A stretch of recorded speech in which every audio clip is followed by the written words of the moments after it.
ప్రార్థనా సమయం అనే ఆధ్యాత్మిక కార్యక్రమానికి మిమ్మల్ని అందరినీ ప్రేమతో ఆహ్వానిస్తున్నా. నేటి ధ్యానము కొరకు ఎఫెసీలకు రాసిన పత్రికలో నుండి 5వ అధ్యాయము 15-16 కలిపి ఉన్నటువంటి ఈ భాగాన్ని చదువుకుందాం. దినములు చెడ్డవి గనుక మీరు సమయమును పోనీయక సద్వినియోగము చేసుకొనొచ్చు. అజ్ఞానుల వలె కాక జ్ఞానుల వలె నడుచుకున్నట్టు జాగ్రత్తగా చూచుకొనుడి. ప్రభునందు ప్రియ దేవుని బిడ్డలారా, ఈ చదివిన లేఖన భాగం మన ఆత్మీయ జీవితాన్ని గూర్చి జాగ్రత్త తెలియజేస్తూ ఉంది. అంటే మనం జాగ్రత్తగా ఉండాలి. ఈ ఆత్మీయ పాఠమును మనం జాగ్రత్తగా గమనించాలి. ఏంటి ఇక్కడ లేఖనం మనకు తెలియజేస్తున్న విషయం ఏంటంటే, సమయాన్ని సద్వినియోగము చేసుకొనుచు. ఏమన్నాడు? మీరు సమయమును పోనీయక సద్వినియోగం చేసుకుని అన్నారు. ఎందుచేత అంటే దినములు చెడ్డవి కనుక. ఇది ఎవరికి వారే వ్యక్తిగతంగా వారు ఉన్నటువంటి పరిస్థితిని బట్టి, ఆ వాతావరణం బట్టి, వారి యొక్క ఆత్మీయ స్థితిని బట్టి జాగ్రత్తగా ఈ విషయాన్ని అర్థం చేసుకోవాలి. ఎందుకంటే మనం ఉన్నది ఇప్పుడు అంత్య దినములు అని లేఖనం మనకు సెలవిస్తుంది. ఏమండి చూడండి, తిమోతికి పౌలు చెప్పిన మాట మీరు చూడండి. 2వ పత్రిక తిమోతి 2వ పత్రిక 3, అంత్య దినములలో అపాయకరమైన కాలములు వచ్చునని తెలుసుకున్నాము. కనుక ఇక్కడ కూడా అదే అంటున్నాడు, దినములు చెడ్డవి కనుక. ఇప్పుడు ఉన్నటువంటి పరిస్థితులు ఎలా ఉన్నాయో చూస్తున్నాం మనందరం. ఏమండి అయితే మరి మన విశ్వాస జీవితాన్ని ఎలాగ కట్టుకోవాలి, ఎలా కాపాడుకోవాలంటే సమయాన్ని సద్వినియోగం చేసుకోవచ్చు అన్నాడు. అంటే ఇప్పుడు మన దినచర్య ఎలా ఉండాలి అనేది ఒకసారి మనం విన్నాం కదా. మన అనుదిన దినచర్య ఎలా ఉంటే మంచిది కదా విశ్వాస జీవితంలో. అలాగే సమయాన్ని మనం సద్వినియోగం చేసుకున్నట్టు అంటే మనకి ఎదురవుతున్న పరిస్థితులను బట్టి కూడా ఆలోచించాలి. అండి సాధారణంగా మనము మన విశ్వాసాన్ని కాపాడుకున్నట్టులో దేవునితో మనం ఎక్కువగా సమయాన్ని గడిపే అనుభవాలు కలిగి ఉంటే సమయం సద్వినియోగం అవుతుంది. అందుకని దావీదు భక్తుడు ఈ మాట మనకు తెలియజేస్తూ ఉన్నాడు. చూడండి, మొదటి కీర్తనలో మనం గమనించినట్లయితే 2వ చరణంలో ఏమని చెప్పబడింది చూడండి. యెహోవా ధర్మశాస్త్రమునందు ఆనందించుచు దివారాత్రములు దాన్ని ధ్యానించేవాడు ధన్యుడు.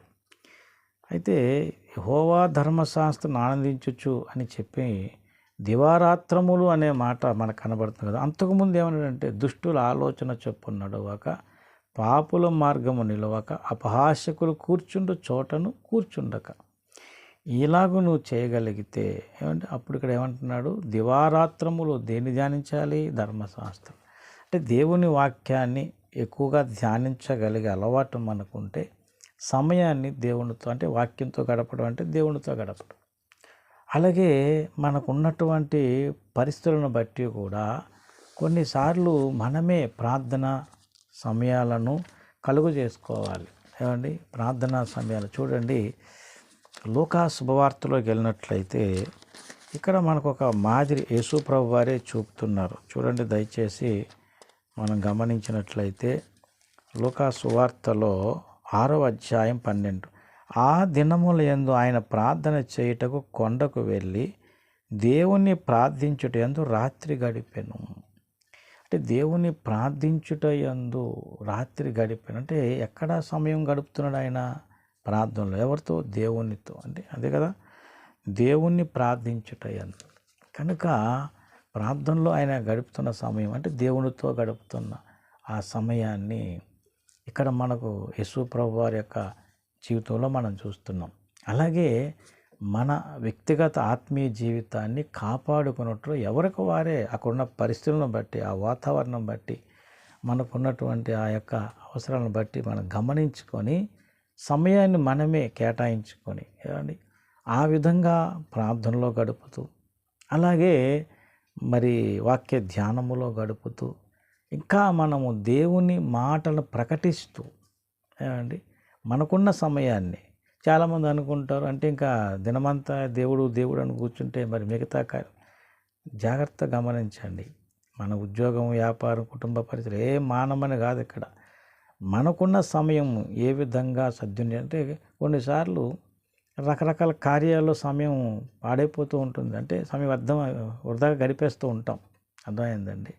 అలా వృధా గడపకూడదు. మన ఉద్యోగ ధర్మములు, వ్యాపార ధర్మములు, కుటుంబ ధర్మములు అన్నీ మనం నెరవేర్చుకుంటూ మిగతా మనకున్న సమయాన్ని కూడా వృధా చేసుకోకుండా ఏమండి మన ఆ సమయమును కూడా మనము జాగ్రత్తగా కాపాడుకోగలదంటే మనకున్న ఆ సమయమును కూడా దేవునితో గడిపేటట్లుగా అండి మనం జాగ్రత్త పడగలిగితే ఆ సమయములో దేవుని సన్నిధి అనుభవించడం ద్వారా ఈ భౌతిక ప్రపంచంలో మనం ఇంకా అనేక విషయాల్లో వర్ధిల్లే అవకాశం ఉంది. అర్థమైందండి.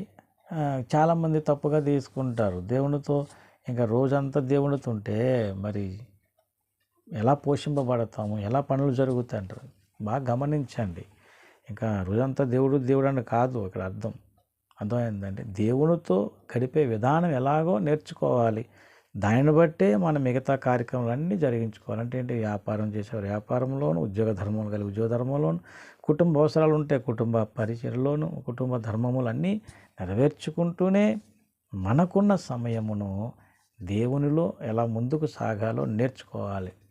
ఏమండి ఇవన్నీ జరుగుతూనే ఇంకా మనకు అభివృద్ధి మార్గంలో నడిపించడానికి మరి మనకు మందిరములో జరిగేటువంటి నియామక కూడికల ద్వారా సహవాసం అనేది ఉండడం ద్వారా ఇంకా మన సమయాన్ని దేవునితో ఎక్కువ గడిపే అవకాశం ఉంటుంది. ఏకాంతముగా గడిపే అనుభవం, మందిర సహవాసం ద్వారా గడిపే అనుభవం ఇవన్నీ కూడా ఆత్మీయంగా ముందుకు నడిపించేటట్లు ఎంతగానో సహాయం చేస్తాయి. కాబట్టి మనలను అంటే మన పరిస్థితులను బట్టి అంటే మన సమయాన్ని వృధా పరిచేటువంటి పరిస్థితులు ఏమున్నాయి.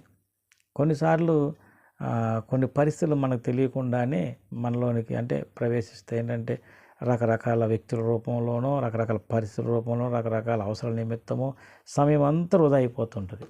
ఏమండి వాస్తవానికి ఆ సమయంలో ప్రార్థించుకోవచ్చు, కానీ రకరకాల వ్యక్తుల మధ్యలో ఉండటం వల్ల లేకపోతే అనవసరమైన పనులు తగలటం వల్ల ఇట్లా. కానీ అలాంటప్పుడు కూడా మన వివేకముతో వివేచన కలిగి ఏది ఎక్కడ ఎప్పుడు చేయాలో నేర్చుకోగలిగితే అలాంటి సమయాలు కూడా మనం వృధా పరుచుకోకుండా జాగ్రత్తగా సద్వినియోగం చేసుకోవాలి. అదే చెప్తున్నాడు ఇక్కడ, సమయమును పోనీయక సద్వినియోగం చేసుకొని అన్నాడు.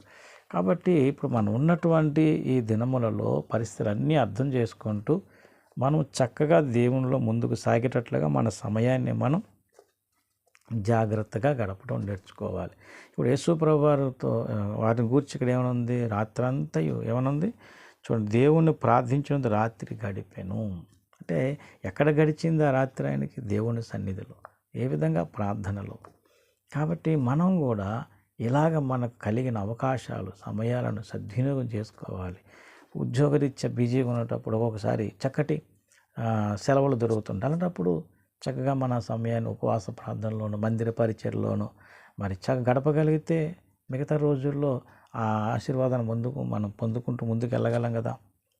ఎందుకంటే మిగతా రోజుల్లో దొరకని సమయం, చక్కగా సెలవులు వచ్చాయి, లేదంటే ఏదో మంచి అవకాశం దొరికింది, ఏదో ఉపవాసం ఉండి ప్రార్థన చేసుకుని దేవుని సన్నిధిలో గడపటం, మందిర పరిచయం ఉంటే పరిచయంలో వాడబడటం, సువార్త ప్రకటించడం, ఇలాగ మన సమయాన్ని సద్వినియోగం చేసుకోగలిగితే తప్పనిసరిగా మన ఆత్మీయ అభివృద్ధి చూడగలుగుతాం. కొన్నిసార్లు మనం చేయలేము.